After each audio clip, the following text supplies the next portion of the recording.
know the super false sales never close, punch stay scratched. Now I'm geek, so it's fucking hoe. I can't even count, can't stay stressed. Woo, woo, woo, woo, woo, woo, woo. Had to take a minute, was a close call. This was called Black Representation in TV Shows. Representation in TV shows. Let's talk about it. So for context, I was born in 2001. I grew up watching a variety of cartoons, sitcoms, and whatever the big three had to offer at the time. When I was younger, I never really paid attention to these films in a deep way. I just consumed it. But whenever I did see a black character, man, it made me happy. I say this all the time, but representation matters. These little instances of seeing people that I got that feeling in that Black Panther movie, the very first one. I was like, man, a black man finally a superhero. And I'm not talking about Captain America's sidekick. I ain't gonna lie. He don't count. He don't count. Look like you or not will affect you on a psychological level. That is why in 2026 is so infuriating, because even the thought of a black lead will have everybody mad. Today we're gonna be looking back on some of my favorite childhood shows and just point out how, you know, black people are depicted in these shows. The reason I'm even doing this video is because on TikTok lately there has been a trend of people doing videos mocking the stereotypical black character. Case girl, what's wrong? You look like somebody just ate the last rib at the cookout. Cookout? What does that mean? Oh girl, just be grateful you ain't got 12 little brothers and sisters, cause woo, being stuck in the cycle of poverty is a trip. It's trifling. Well, Sarah has been bullying me. Oh girl, what?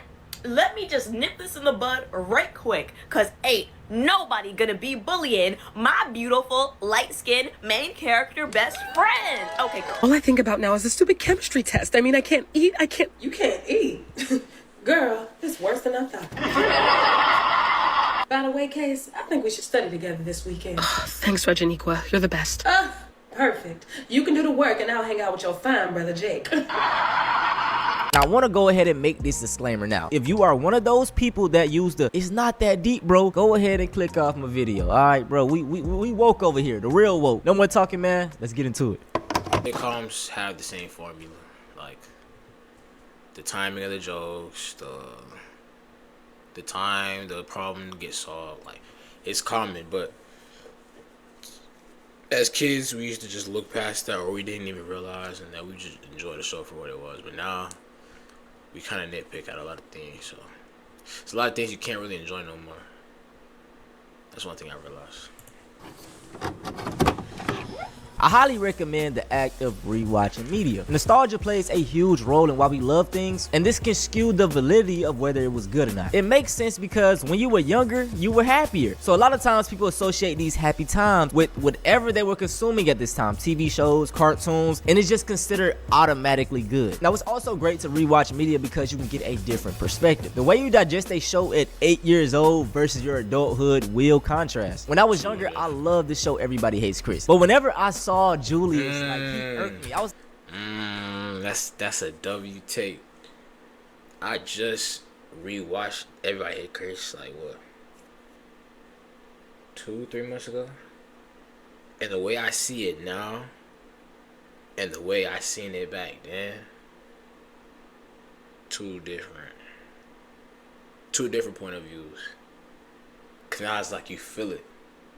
Back then you was just, you know, hee hee ha ha laughing, but now it's like you feel like what's going on for real, cause like you experienced it. Like the racist comments, you know, parents always stressed out because they working and they always think you doing something just cause you not talk. Like, I don't know. It did hit deep when I watched it back. I was like, man, I think I binge watched like one season for a whole day. Yeah, it took me one day to watch season 1. Or maybe 2. But it didn't take that long. like, bro, why are you being this cheap? That's $2.89 worth of food. Fast forward to 2026, I'm a father of my own, living in this economy. I understand you, big bro. Now let's talk about some tropes. We're gonna start off with the best black friend trope. This is also referred to as the token black friend, and in my opinion, I call it the here nigga damn type of character. This individual is only added into the show to say that there is diversity. They are usually one of the few black characters on the show, but they have no type of agency, they lack depth, and rarely has a plot centered around them. An example of this that I remember growing up is Tucker from D.i.f.f.e.r.e.n.t. Absolutely love this show going. I never watched or did I? I don't remember the show. I might rewatch it. I don't know. I think it gotta be in my top. It's in my top 10 cartoons of all time. Just looking back, I never noticed this trope. I was really just happy to see a black character. But as I was rewatching it, you can most definitely see how he fits it. You see, Tucker is one of Danny's best friends. He's real tech savvy, great with hacking. He does all the back end work for D.i.f.f.e.r.e.n.t, you know, like setting up gadgets, things of that nature. And it's always helping Danny achieve his goals. What I dislike the most though is that Tucker is 9 times out of 10 the butt of the joke. Hey there, No.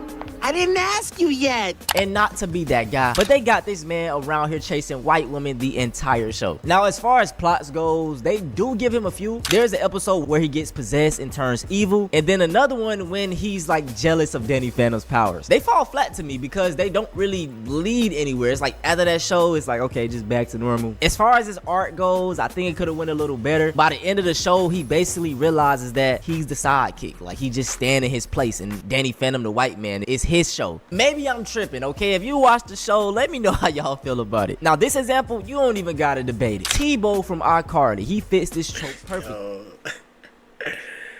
This man was the funniest thing on TV for at least a year. I promise, bro. This is where Nickelodeon you couldn't touch Nickelodeon at this time.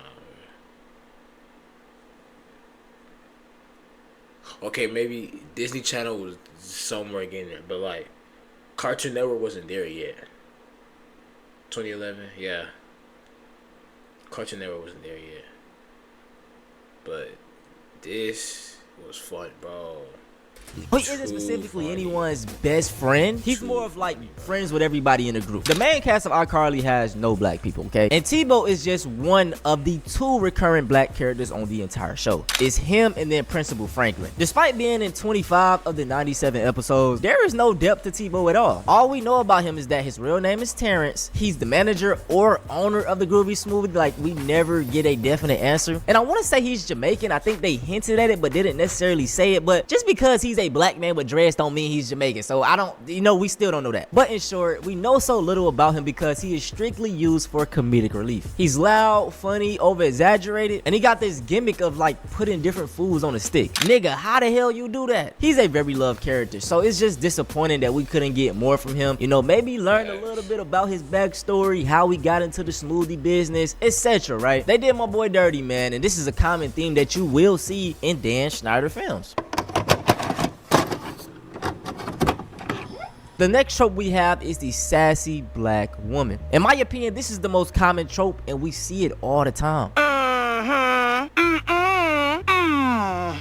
The Willie T. Ribs racer cheerleaders are about perfection. Hard work, sweat, tears. This is where a black woman is written as, I mean, if I'm being honest, some of these shows did prepare you for how like people really be acting. So there's cons, but there's a lot of pros because it did. I mean, like some cartoons, TV shows, they do prepare you for the real world. Like in all seriousness, like iCarly probably showed people how to use a computer and like gave you an idea to like probably do YouTube. Like, you know what I'm saying? You probably could have took inspiration from anything. SpongeBob might inspire you to go cook a burger. Like, it could be anything, bro. TV shows do have that kind of power. Because, like, you consume it so much that you might, you know what I'm saying? You might just go live in a rock like Patrick.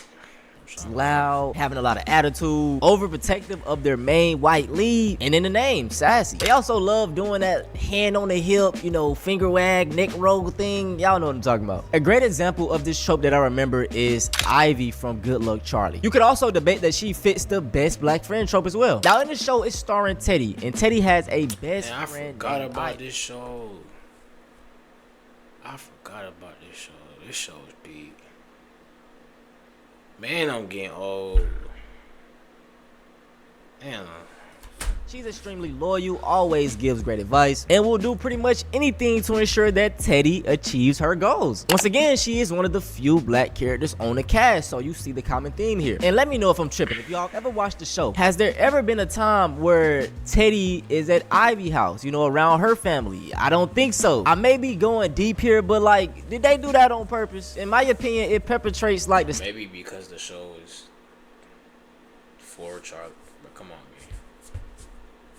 That's a reach. I'm gonna be honest, that's a reach. Cause the show is called Good Luck Charlie. Drake and Josh, they probably only be at Drake and Josh house. Victorious, they probably only be at Victoria house. Come on, man.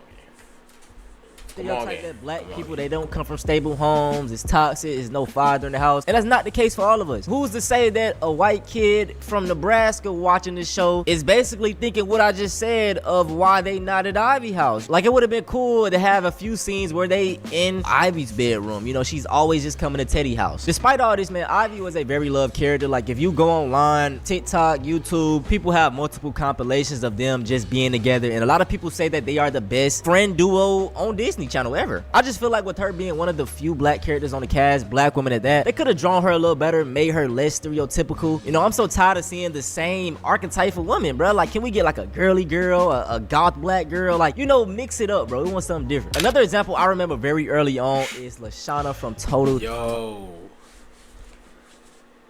I'm getting all these flashbacks, bro.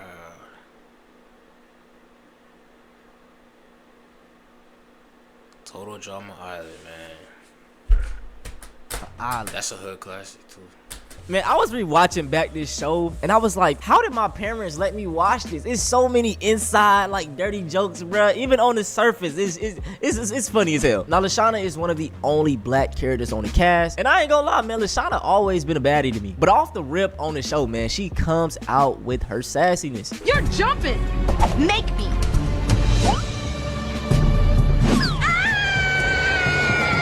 She's loud, very outspoken, and take no type of shit from nobody. Now, aside from the sassiness, she doesn't really fit everything associated with this trope. For example, most black women that fit this are never seen as vulnerable. They're always just strong. Lashana does have moments when she's being soft. You know, she's expressing that she maybe have been wrong in this situation, shouldn't have came off this way. So you see that in the show. They even give her a love interest. And what you'll notice with this trope is that most of the time they try to make the character less desirable to a societal standard. So they'll make them darker, you know, heavier. And when they do this, the characters never have a love interest, so it was different here. But I don't know how Dr. Umar, you know, gonna feel about this interracial couple right here.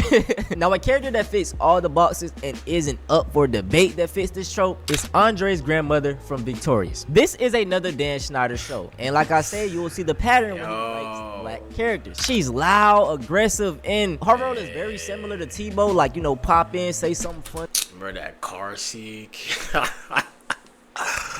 I think everybody show up here, bro.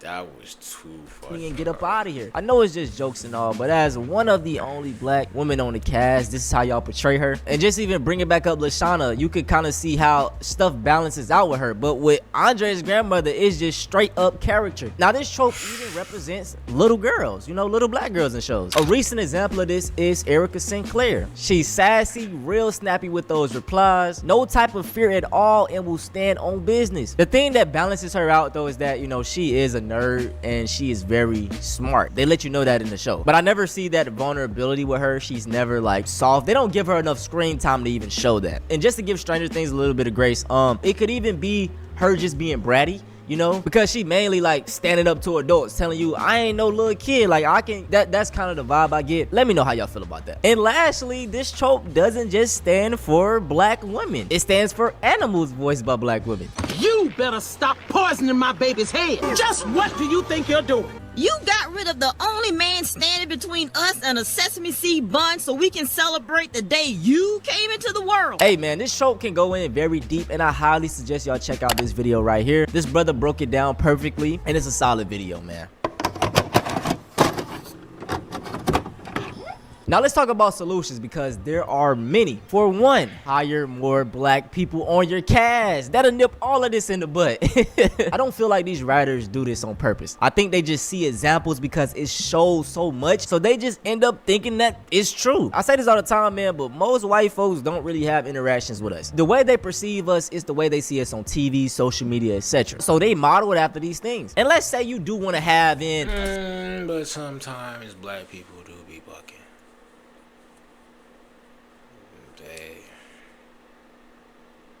We all know.